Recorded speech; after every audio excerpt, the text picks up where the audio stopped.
Hippocrate est considéré comme le père de la médecine. On lui doit le fameux serment d'Hippocrate. Mais connaissez-vous la théorie des humeurs ?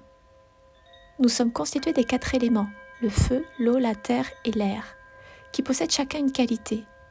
Le feu est chaud, l'eau est humide, la terre est froide et l'air est sec.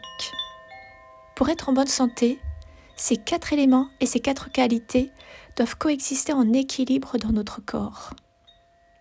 À ces 4 éléments, Hippocrate associe 4 humeurs. L'humeur désigne en grec ancien les liquides du corps humain. La prédominance d'un de ces 4 liquides organiques engendre un tempérament particulier.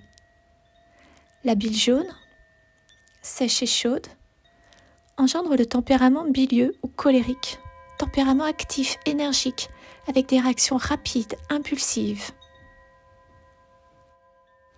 Le sang chaud et humide engendre le tempérament sanguin, tempérament joyeux, animé, qui passe facilement d'un sujet à un autre.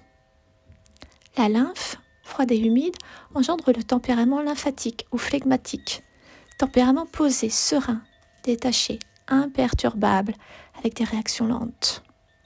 Enfin, la bile noire, froide et sèche, engendre le tempérament mélancolique ou nerveux, enclin à la tristesse, tempérament très sensible, exigeant, en quête d'absolu.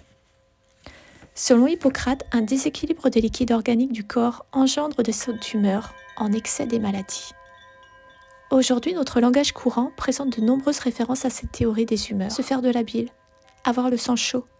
Et saviez-vous que la peinture peut révéler notre tempérament ? Une peinture dense ou légère, structurée ou pas, sèche ou mouillée, nous donne plusieurs indications. Et de votre côté, quel est votre tempérament ?